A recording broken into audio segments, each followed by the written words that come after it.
What's up, everybody? It's Mitchell Berry back at you again with another episode of Define Success, where we talk to people who have found success on their terms, whether that means making $1 million or staying at home with their kids. Let's dive right in.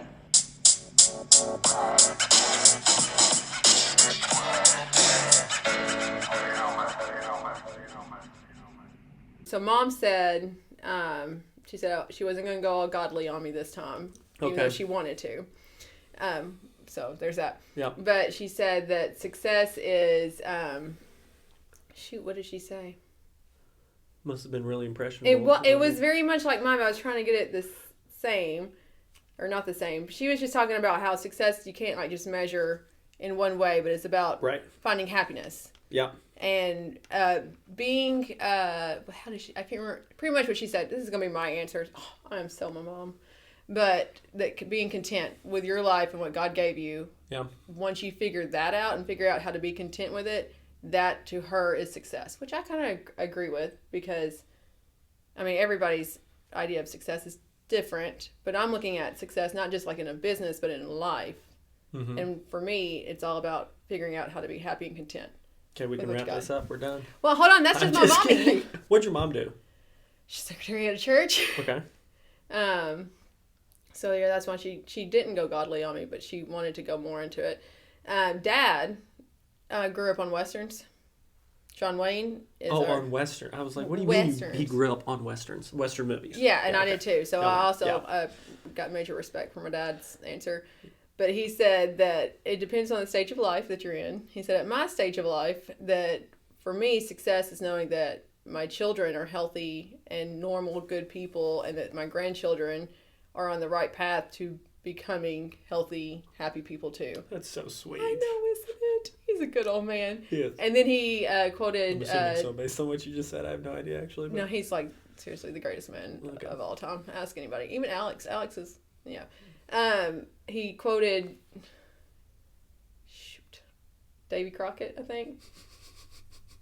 I don't know. Daniel Boone or Davy Crockett. Dad, I'm sorry, I don't know which one it was. What's he's the like... quote? I don't know, I'm going to botch that up too. But he said that it's about knowing you're doing the right thing and then following through and doing it and not letting other people stand in your way. And that's success. Yeah. But that was very much summarized. And your dad's a lineman and beekeeper. And beekeeper. And And yep. And then this one was good. Joy. Yeah. Joy's first was success is gaining muscle mass. She works out a lot. So, and I was like, oh, well, I'm failing in life if that's it.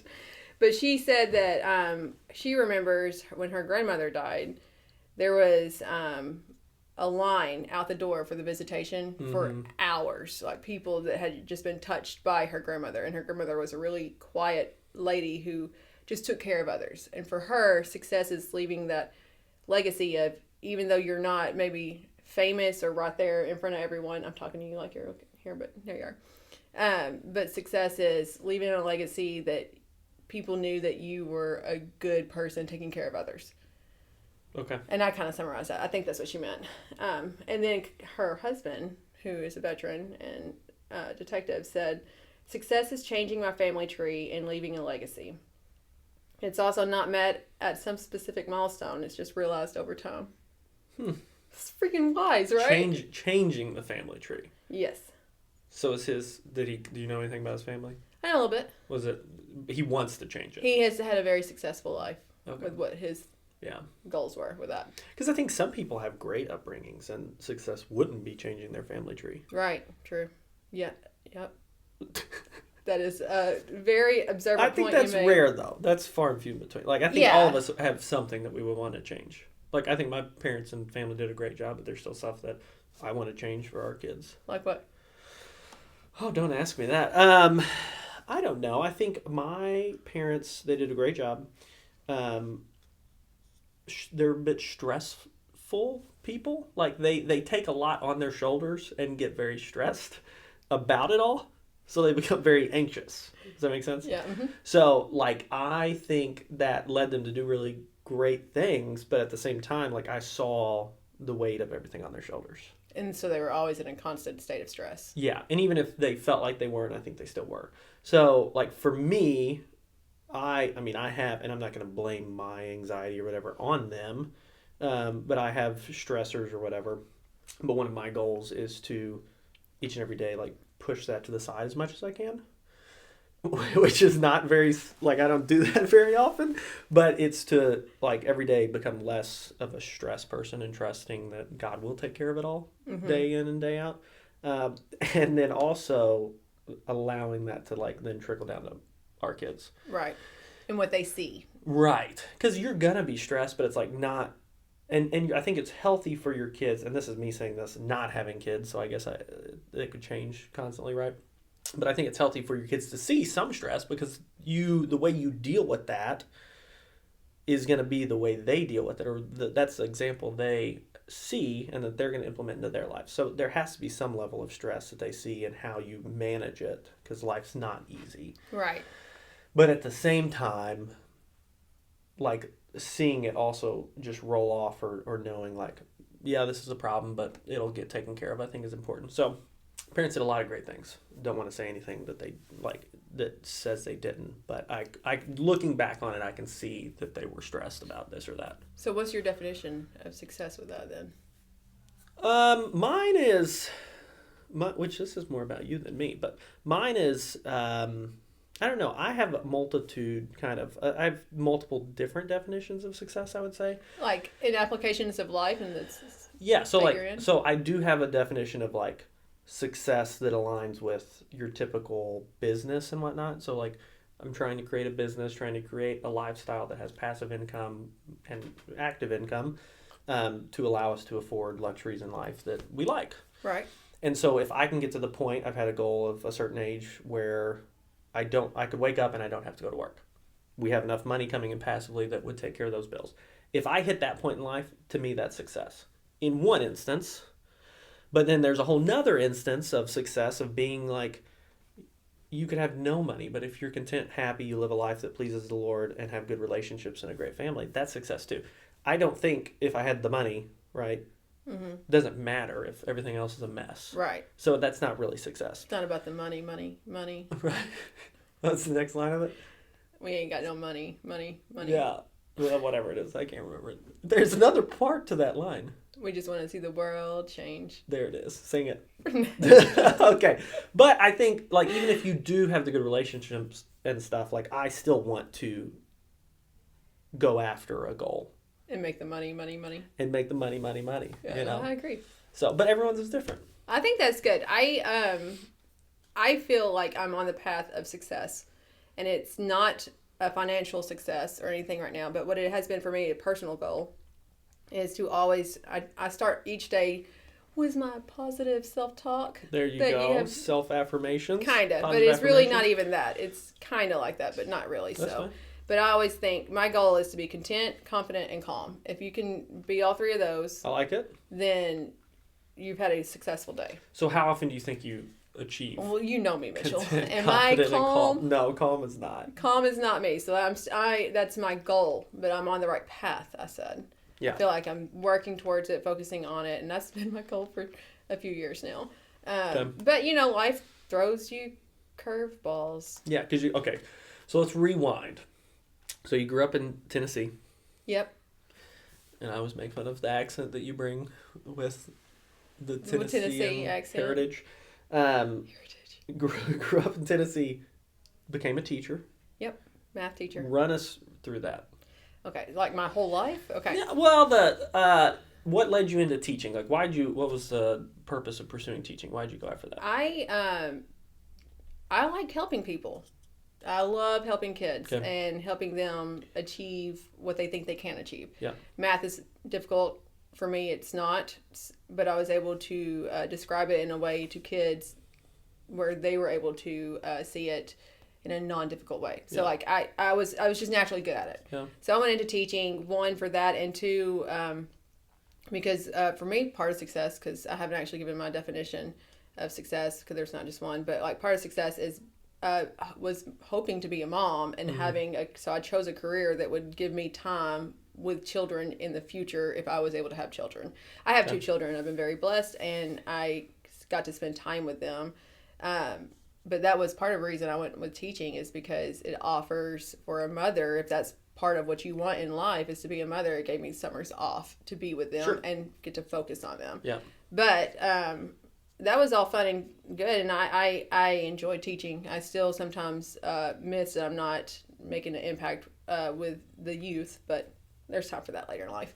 My own children, for instance. But then I moved to Minnesota for a little bit and was do you want all this detail? Yeah. I was an assistant at a community school that taught English to people who do not know English. Right.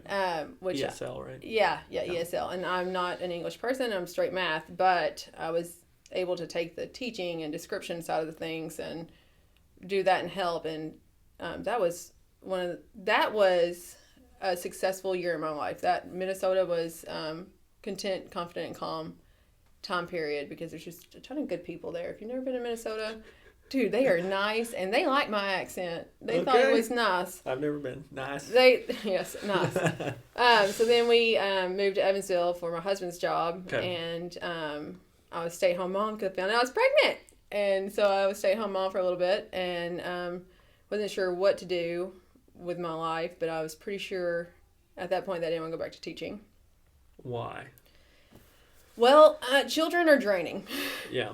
I love you all. All the children out there, don't take that the wrong way, but children are draining, and taking care of other kids before my own was a hard concept for me to get past. Yeah. Because then I come home drained, and then I hadn't seen my kids, and I didn't like that. So I've also wanted to take an opportunity with teaching. It's hard to make your own success. Mm-hmm. It's based off of other people, and you have a roof, you have a cap. Like, you can't just keep growing, in my opinion. Now, there's plenty of teachers that are very successful and do plenty of things in their mind that are great. Now, for me personally, that wasn't going to achieve the success I wanted. I wanted an opportunity to try something different where I could push the limits and succeed more if I wanted to, not be capped off and stuck in the same situation, which is why I went into real estate. Real estate. And that has been one of the best decisions of my life, for sure. But a wild ride. Freaking wild ride. So do you think you've found success? Or I guess you technically haven't given your definition of it. Okay, so my definition of success is multi-layered. Okay. I think money is part of success. Okay. Personally, sure. I do, and I'm very simple on how I speak. But it is part of it. So I do want to obtain a type of success similar to you, where it's like my family and I can spend time together and be together. But for me, success focuses more on me and my family, kind of like my dad said about my children being successful people. And yes, that's putting my success on somebody else, but I do care, and I want them to be good, wholesome people in the world and be happy. Yeah. Like, from day one when I found out I was pregnant with both kids, I was always praying every night that they would just be healthy and happy and good. And I can work on 2 of those. The healthy one, just comes.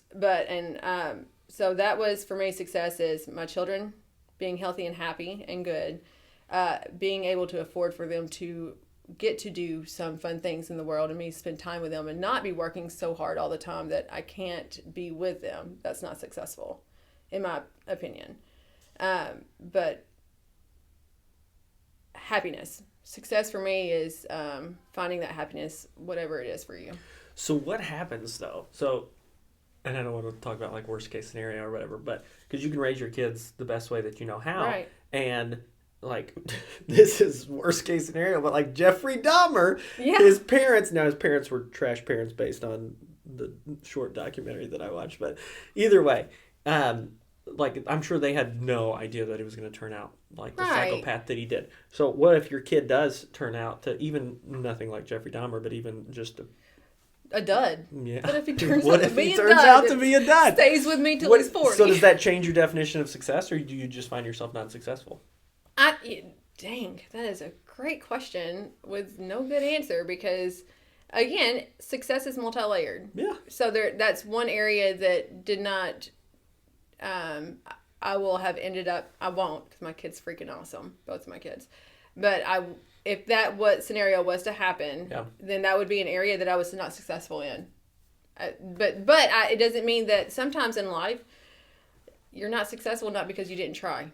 Yeah, you could do everything right. Like, it's not all in your Like, when I go and play the lottery, right? I don't always win. No. Or ever.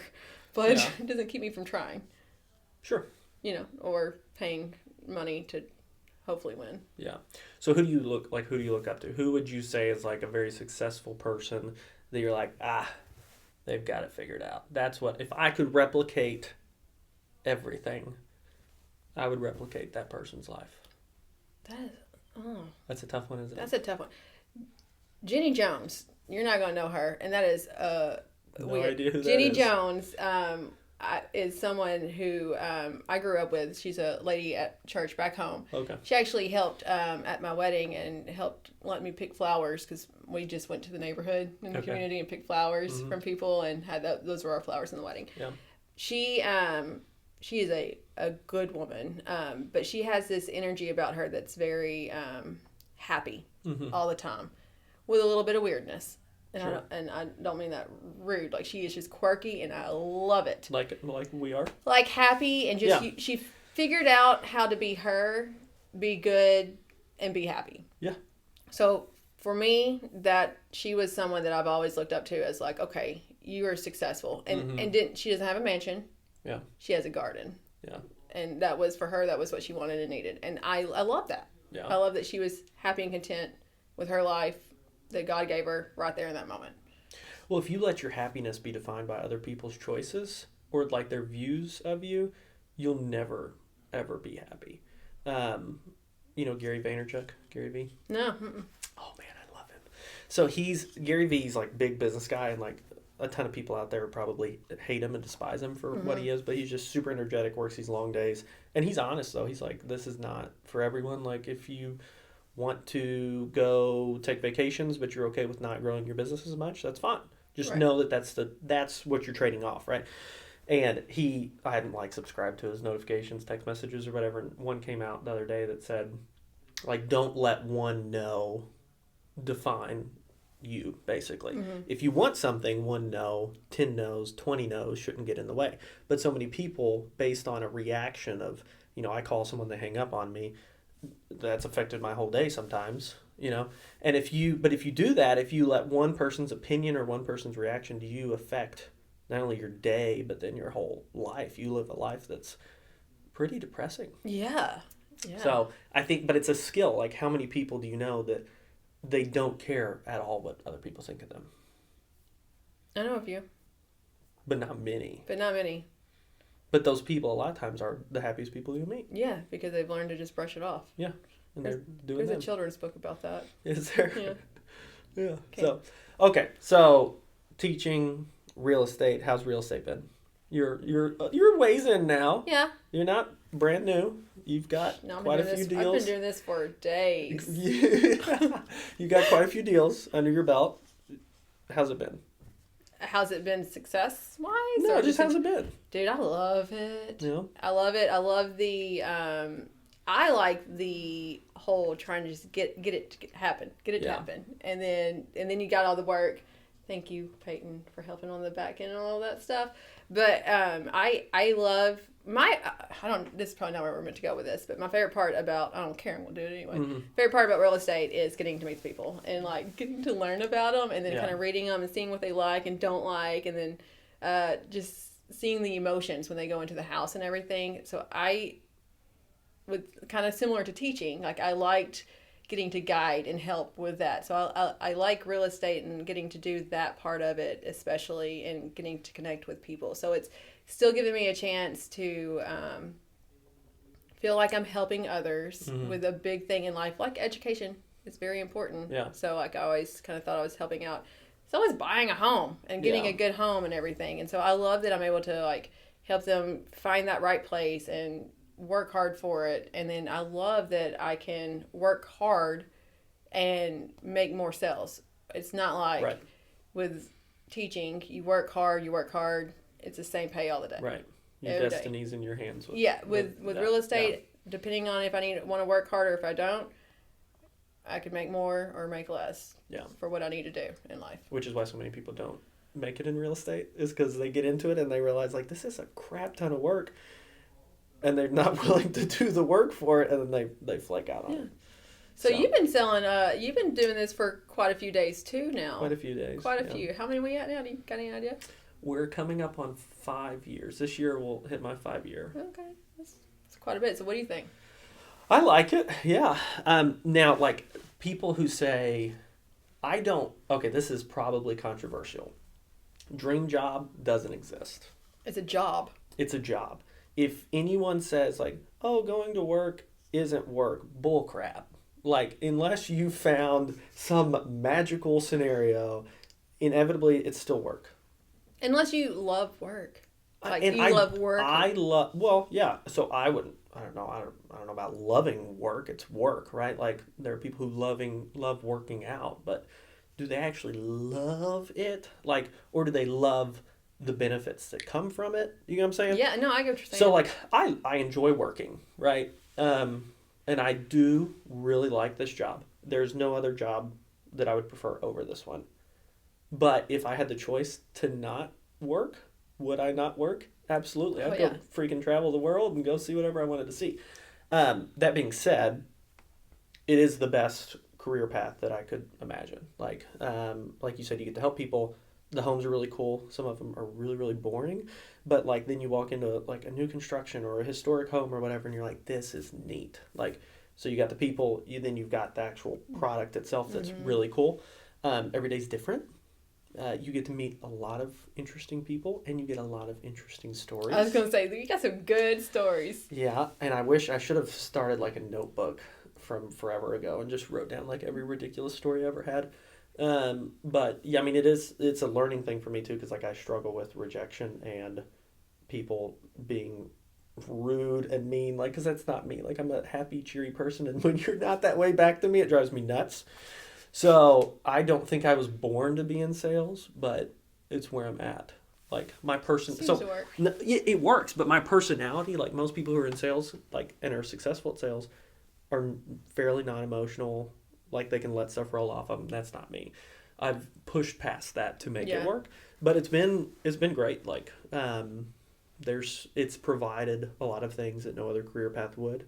If we want more, we work for more, and if I'm okay with having less, I can go take time off, which I don't normally do. And no, you don't. No, but it's been fun. You know what I mean? Mm-hmm. Like, you're always hunting for something, but you're looking out for people, because I've heard so many stories of real estate agents just, like, screwing over their clients for a paycheck. Yeah. And so even if it's frustrating when people get snippy with us or whatever, like, I know that they're better off with us because we're genuinely trying to do the right thing by them, even if it shoots us in our foot, you know? Yeah, that's right. So yeah, it's great. Still a job.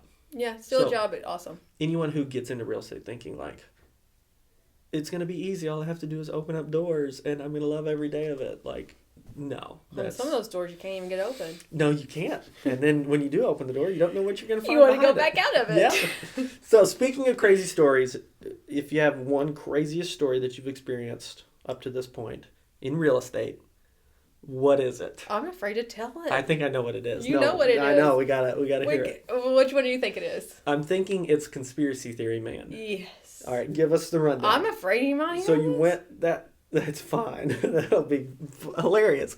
Okay, so you set the appointment to go out and look at this guy's house to sell it. Well, first of all, right? I had over an hour-long conversation for the first conversation. On the phone? On the phone. Okay, I don't know that I knew that. I don't know. I'm a little nervous about giving some details here. I'll give just generics, but that's fine. Yeah. There's he's trying to somehow this I want to sell my house turned into the doctors are screwing us all over, and watch out, don't have surgery. They will not do it right and have somebody who's uneducated do it for them as a class thing, and then you cannot sue them.